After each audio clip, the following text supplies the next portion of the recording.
tenido esta semana lluvia, hemos tenido también solecito. Hoy tenemos bonito día, nos van a quitar el agua. Creo que ya, bueno, pero estamos preparaditos, ¿cierto? Estamos preparaditos. Hermanos, hoy tenemos un tema muy, pero muy, súper, muy importante. Es un tema, hermanos, que todos los predicadores verdaderos, pastores temerosos de Dios, presentan este tema con mucho temor y temblor, porque es el punto culminante en la vida y en el ministerio del Señor Jesús. Vamos a dar lectura nuevamente al pasaje de Marcos 14, 32 al 42.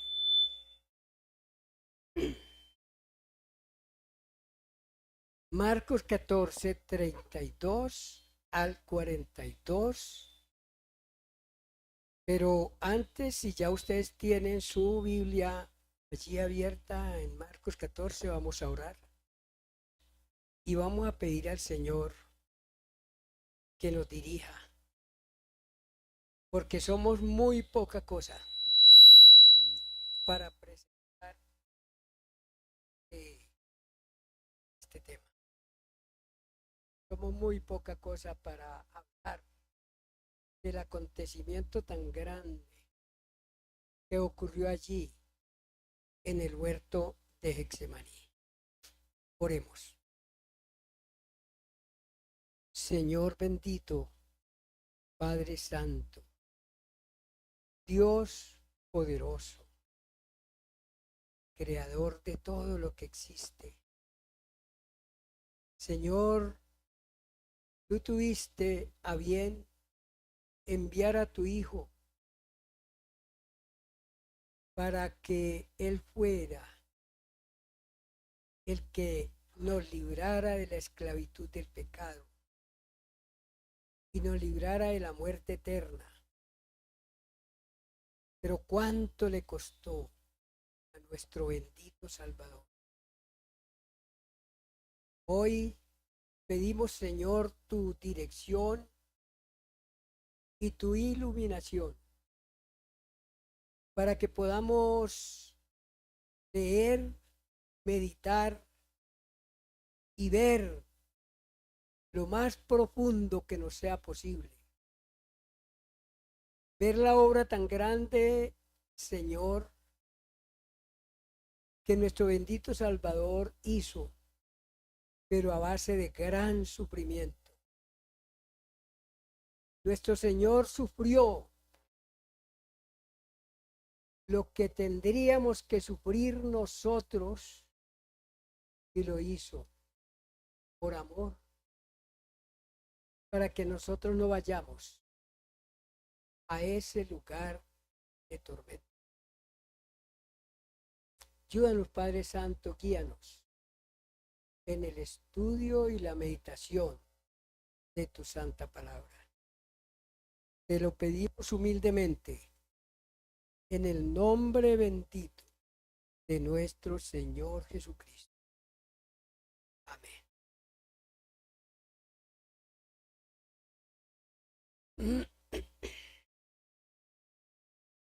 Marcos 14, 32.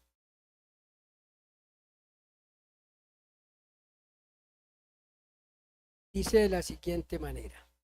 Vinieron pues a un lugar que se llama Getsemaní y dijo a sus discípulos, sentaos aquí, entre tanto que yo oro. Y tomó consigo a Pedro, a Jacobo y a Juan, y comenzó a entristecerse y a angustiarse. Y les dijo, mi alma está muy triste hasta la muerte.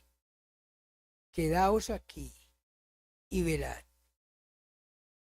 Aquí, hermanos, comenzamos a ver la condición terrible en la que el Señor Jesucristo estaba pasando,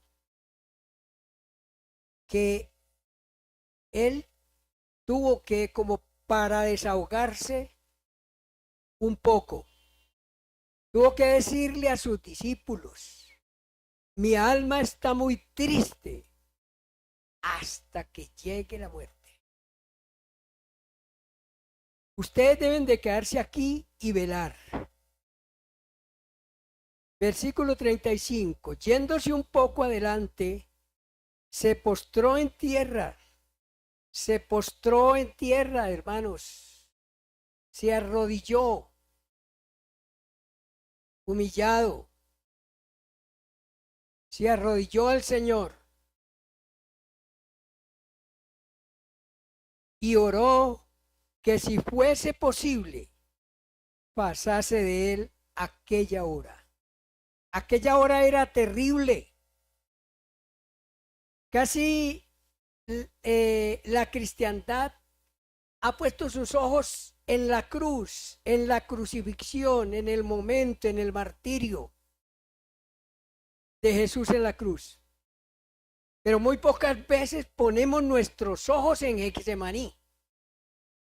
Muy pocas veces nosotros nos sentamos a considerar lo que ocurrió allí en el huerto de Getsemaní, cuando el Hijo de Dios, postrado en tierra, arrodillado, humillado, estaba rogando al Padre que si era posible que pasara de él esa hora. Entonces nosotros ya podemos empezar a imaginarnos. Debemos meternos aquí en esta escena. Y en nuestra mente nosotros debemos de ir a ese lugar de Getsemaní y arrodillarnos con el Señor Jesús, para poder nosotros entender lo que el Señor estaba experimentando en ese momento. Si es posible que pase de él aquella hora. Y decía: Abba, Padre, todas las cosas son posibles para ti. Aparta de mí esta copa, mas no lo que yo quiero, sino lo que tú. Es algo que nosotros tenemos que tener en cuenta en nuestras oraciones, porque nos critican muchas veces otras congregaciones, diciendo que si nosotros le estamos pidiendo a Dios que Él haga su voluntad, entonces ¿para qué oramos? Falta de conocimiento de la palabra, ¿cierto? Si el Señor Jesucristo lo hizo, ¿cierto que sí? Si el Señor mismo estaba pidiendo al Padre que si era posible que pasara de él esa hora, pero al mismo tiempo el Señor, con toda la humildad, también le dijo al Padre: pero no se haga. No es lo que yo quiero, sino lo que tú. Todas las cosas son posibles para ti. Aparta de mí esta copa, mas no lo que yo quiero, sino lo que tú. Vino luego y los halló durmiendo y dijo a Pedro: Simón, ¿duermes? ¿No has podido velar una hora? Velad y orad, para que no entréis en tentación. El espíritu a la verdad está dispuesto, pero la carne es débil. Esa es una cosa que nosotros debemos también de tener en cuenta, ¿cierto? El espíritu está dispuesto, nosotros queremos servir al Señor, vivir una vida en santidad, vivir una vida en obediencia, pero la carne, el sistema de naturaleza humana, es débil. es débil. Y por eso, hermanos, nos dice la palabra que nosotros debemos andar y andando, estar orando, caminando y orando. Y mientras nosotros no tengamos la mente ocupada, estemos orando. Estemos orando. Siempre que tengamos una oportunidad, que no tengamos la mente ocupada, estemos orando. Velad y orad, porque la carne es débil. El espíritu está dispuesto, pero la carne es débil.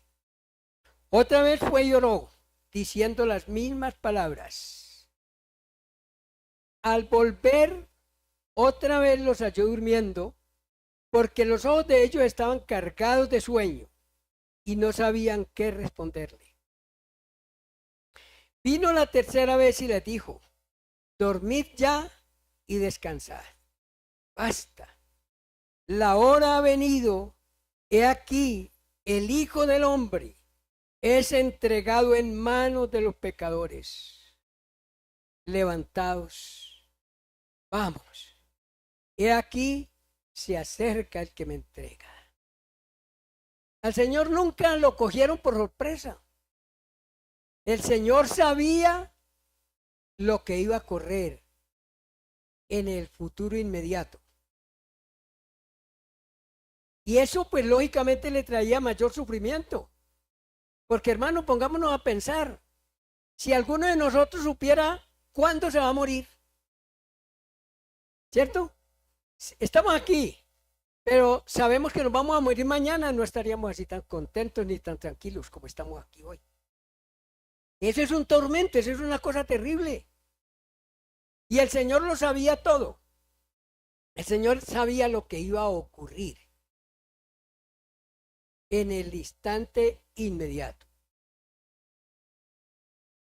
Hermanos queridos, ningún predicador, por más conocimiento y profundidad que tenga de las Sagradas Escrituras, puede explicar correctamente este pasaje. Ni los teólogos más profundos. ¿Por qué? Porque este es un tema para ser meditado profundamente en oración, más que para ser expresado en palabras humanas. Es imposible expresar con palabras nuestras lo que pasó allí en Getsemaní, lo que el Señor experimentó allí, lo que estaba pasando por la mente de Jesús. Eso es imposible explicarlo, hermano. Pero Dios, el Espíritu Santo, inspiró a Mateo, Marcos y Lucas para que incluyeran este relato en sus biografías teológicas del Señor Jesucristo, porque en este relato hay muchas cosas que nosotros necesitamos atesorar, aunque no las entendamos completamente. Hay muchas cosas, hermanos, que nosotros no entendemos. Y es por eso que se forman las sectas, las doctrinas de error. Esta semana un señor ahí que realmente yo lo veía ya hundido en el infierno, explicando y diciendo, diga usted por YouTube, hermano, donde todo el mundo lee eso. Y diciéndole a la gente que la Trinidad es un engaño. Que la Trinidad es un engaño. Esa persona está condenada. Eso ya está condenada. Porque es lo que dice Juan 3, 20 o 19. Dice, esta es la condenación, que la luz vino al mundo, pero los hombres amaron más las tinieblas que la luz, porque sus obras eran malas.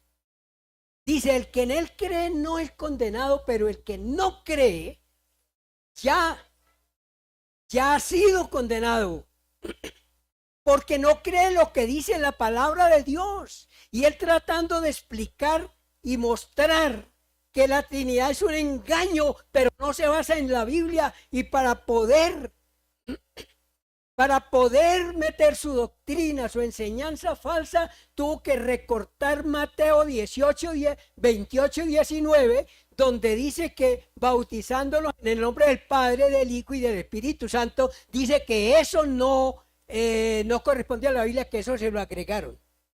Ustedes pueden imaginar. Y se basó en lo que dijo Bulano y lo que dijo por allá, pero nunca se basó en la Biblia. Y esa es la secta de los unitarios, hermano. La secta de los unitarios. Y si uno se pone a escuchar, hermanos queridos, y a considerar esa doctrina, están condenados. Y usted lo escucha cantando himnos allá, mejor dicho, tremendo, himnos bonitos, pero están condenados. Si no se arrepienten, están condenados. Eso es terrible, hermanos. Entonces hay cosas que nosotros no entendemos totalmente, completamente, pero las necesitamos. A través de este pasaje, Dios descorre el velo para que nosotros podamos ver un poquitito de lo que estaba sucediendo en el alma humana de Jesús unas horas antes de su muerte. Y en ese pasaje vemos al Dios encarnado enfrentándose al horror del sufrimiento. Cuando llegamos al capítulo 14 de Marcos, en nuestro estudio de la palabra, leemos los versículos 34 al 36 y casi no nos damos cuenta que estamos entrando en el lugar santísimo, donde estuvo el Señor padeciendo, allí en Getsemaní, donde el Señor estaba clamando al Padre, que si era posible pasara de él esa hora. Y nosotros vamos leyendo ahí esos versículos y casi no nos damos cuenta de lo que estamos leyendo. Pongamos cuidado. Y les dijo: mi alma está muy triste hasta la muerte. Quedaos aquí y velad. Yéndose un poco adelante, se postró en tierra y oró que si fuese posible pasase de él aquella hora, y decía: Abba, Padrecito lindo, Padre hermoso, mi papito. Es lo que quiere decir Abba. Mi Padre precioso, todas las cosas son posibles para ti. Aparta de mí esta copa, mas no lo que yo quiero, sino lo que tú. Lo que ocurrió allí es un acontecimiento supremamente profundo, especial únicamente para ser meditado de rodillas en oración, con nuestro corazón quebrantado y humillado delante del Señor. Y hermano, les aconsejo que cuando leamos esa parte, cuando lleguemos allí, a esos versículos, tengamos en cuenta esto. No pasemos de corrido leyendo. Detengámonos a meditar. ¿Qué era lo que estaba ocurriendo en el alma de Jesús? ¿Qué era lo que estaba experimentando el Señor allí? Y entonces será alimentada nuestra alma. Getsemaní significa prensa de aceite. Ese era el lugar donde trituraban la fruta de donde se extrae el aceite. La trituraban. Y allí también sería triturada el alma humana de Jesús unas horas más tarde, en aquella tenebrosa noche de agonía. Getsemaní era un huerto en la parte baja del Monte de los Olivos, al otro lado del torrente de Cedrón. Jesús se dirigió a ese lugar a librar una batalla solitaria. Y no sabemos ¿Cuánto tiempo? La Biblia no nos dice cuánto tiempo estuvo el Señor orando y derramando su alma en la presencia del Padre. Pero no fue poco tiempo. No fue poco tiempo.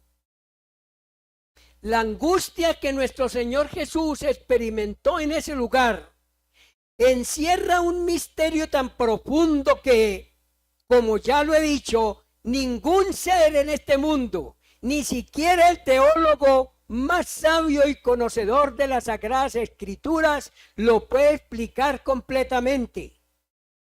Allí estaba Jesús, clamando al Padre: Padre, si es posible, pasa de mí esta copa, pero no se haga mi voluntad, sino la tuya. ¿Cuál era esa copa que Jesús no quería beber y que había llenado de terror y angustia su alma? ¿Era el terror a la muerte? ¿O a los sufrimientos? ¿O a los golpes? ¿O a los clavos? ¿O a la corona de espinas? ¿O al martirio que soportaría al ser clavado en una cruz? Muchos mártires, como Esteban, que fue apedreado hasta morir, que lo leemos ahí en Hechos, el libro de los Hechos, ¿cierto? Y los primeros cristianos que fueron quemados vivos y otros despedazados por los leones, se enfrentaron a la muerte cantando himnos y alabando al Señor. Leamos la historia y vemos eso. ¿Acaso eran ellos más valientes que Jesús? ¿El autor de la vida tenía terror ante la muerte? Es la pregunta que nosotros debemos hacer, porque eso es lo que ha enseñado por mucho tiempo la religión antigua, la religión de la mentira, y muchos la creen así. Pero la Biblia, la palabra perfecta de Dios, nos contesta esta pregunta y nos dice qué fue lo que causó tanto terror en el corazón y en el alma de Jesús. Cuando leemos la palabra de Dios, guiados por el Espíritu Santo, podemos entender que la copa no era otra cosa, sino la ira santa de Dios, que sería derramada contra el pecado. La ira de Dios caería con furia sobre nuestro Señor Jesucristo, nuestro Salvador, por cuanto Él llevaría sobre la cruz todo el pecado y la maldad de su pueblo. Esta es la copa que no quería beber Jesús, la copa de la ira y el abandono por parte del Padre. Todo el pecado y la maldad horrible de su pueblo lo cubriría completamente en aquella cruenta cruz donde sería abandonado por el Padre.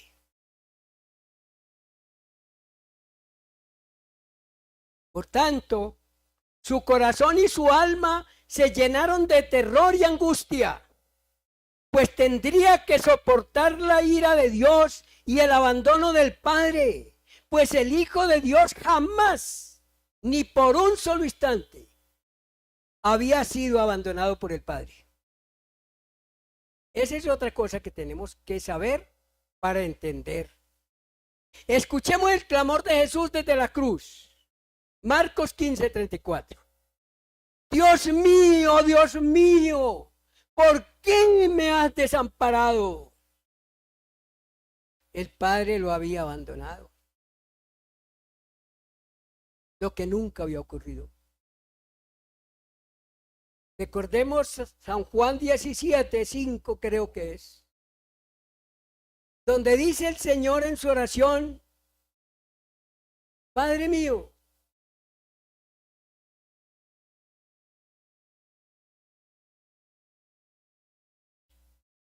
perdón, yo lo leo, me olvidó esa palabrita, Juan 17:5.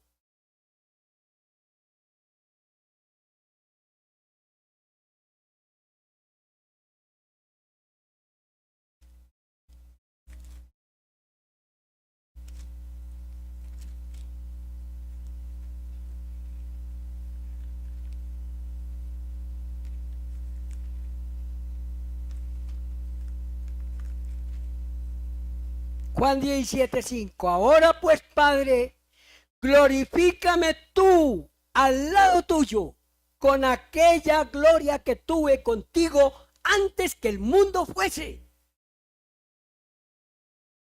Glorifícame tú al lado tuyo. O sea que la vida del Hijo siempre estuvo unido al Padre en una gloria perfecta,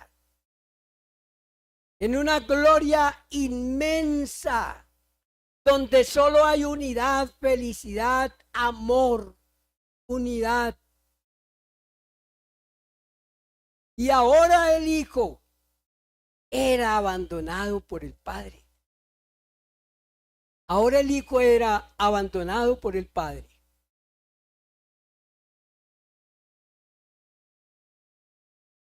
En ese momento, toda la ira de Dios caería con furia sobre él y lo sepultaría en una noche terrible y oscura, donde no podría soportar el abandono del Padre. Y en Lucas 22:43 nos dice que Dios envió un ángel para que lo fortaleciera, no para que lo quitara el sufrimiento, no para que lo acompañara, sino para que lo fortaleciera. ¿Por qué? Fortalecerlo porque más adelante el sufrimiento sería mucho más grande. Envió un ángel para que lo fortaleciera y él pudiera soportar el sufrimiento que más adelante vendría sobre él. Lucas 22:44 dice, y estando en agonía, oraba más intensamente y era su sudor como grandes gotas de sangre. No podemos imaginar eso, hermanos. ¿Quién de nosotros, por más que estemos sudando, ha caído de nuestra frente gotas de sangre? ¿Podemos imaginarnos eso? Que muchas veces nosotros también tenemos momentos muy difíciles, ¿cierto? Y podemos haber estado sudando de la angustia, pero no al punto de sudar sangre. Hasta allá tenemos nosotros que llegar y considerar eso. Para que nosotros no tomemos el evangelio a la ligera, para que nosotros no digamos que somos cristianos así como tan fácilmente y vivamos la vida así. Muy fácil, es muy fácil ser cristiano. Voy a la iglesia, leo la Biblia, oro de vez en cuando, llevo alguna ofrenda y soy cristiano. Y represento aquí ante mis hermanos un verdadero cristiano. Hermanos queridos, nosotros tenemos que llegar allí donde estuvo Jesús. Nosotros tenemos que llegar y arrodillarnos ahí con él. Y meternos en esa escena. Y darnos cuenta que era lo que estaba pasando en el alma de Jesús. Cuando él, estando en agonía, oraba más intensamente y era su sudor como grandes gotas de sangre. De sangre. Eso no es mentira, hermanos. Eso no es mentira. La Biblia no tiene mentiras. La Biblia nos está contando lo que ocurrió allí. Hermanos, este caso se conoce médicamente como hematidrosis. Cuando a una persona le ocurre eso. Es cuando la tensión alcanza un nivel tan alto que los vasos capilares se revientan y se mezcla la sangre con el sudor. Esto era lo que estaba experimentando el Señor en ese momento. Estaba sudando sangre por la tensión tan alta que estaba padeciendo y no quería pasar por la experiencia de tener que tomarse el contenido de la copa de la ira de Jehová. Entendamos eso. No es que el Señor le tenía miedo a la muerte. Él ha venido a morir por nosotros. Él desde la eternidad con el Padre él se ofreció y él dijo, yo voy a morir por tus escogidos. Eso es lo que dice San Juan 17 y en muchas otras partes, ¿cierto? El Señor vino a morir. El Señor sabía lo que le esperaba. Entonces no era que el Señor le tenía miedo a la muerte. Que no nos digan mentiras las religiones. Y que nosotros no creamos lo que enseñan las religiones equivocadas y las religiones mentirosas. Era la ira de Dios que caería sobre él y el abandono del Padre. Por cuanto él nunca había estado separado del Padre. Esa era la copa que el Señor no quería beber. Esa era la copa que el Señor no quería beber. En el Salmo 75:8 dice que el cáliz está en la mano de Jehová y lo beberán todos los impíos de la tierra. ¿Sí ve para quién es esa copa, hermanos? No para nosotros, para los impíos. Dice que el cáliz está en la mano de Jehová y lo beberán todos los impíos de la tierra. ¿Y quiénes son los impíos? Los que se burlan, los que no creen, los que tienen el sacrificio de Cristo por nada. Los que pisotean el evangelio, como dijo y leímos allá en Hebreos hace 15 días, donde dijimos que el que pisoteare al Hijo de Dios y tuviere por inmunda la sangre del pacto. Todos los que no quieren creer en el Señor, todos los que no quieren creer al evangelio, todos los que no quieren obedecer al evangelio, todos los que tienen este libro por basura. Este libro es anticuado, qué vergüenza que me vean leyendo la Biblia en un bus, o en la calle, o en mi casa, o delante de mis amigos, o en el colegio, o en la universidad. ¡Qué vergüenza!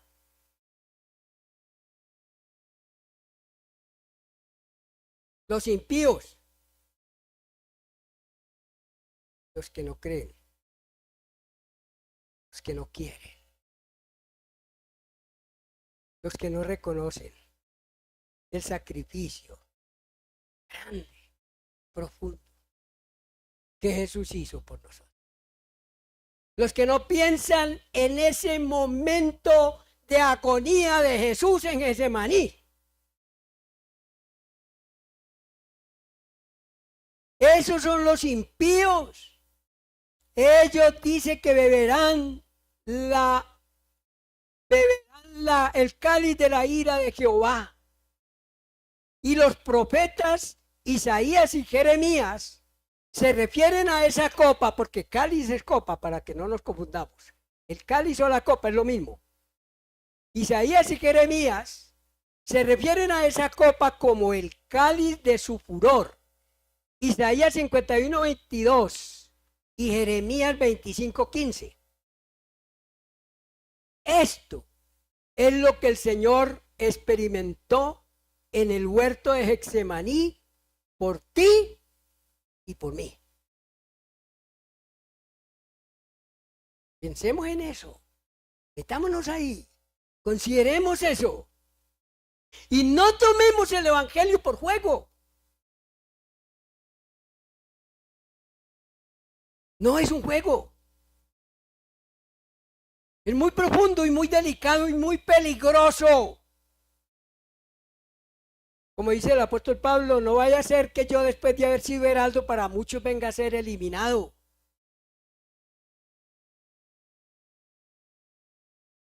No es un juego. No es un pasatiempo. No podemos llevar el nombre de cristianos Cuando nosotros verdaderamente no nos estamos metiendo profundamente en la palabra del Señor y viviendo esa palabra.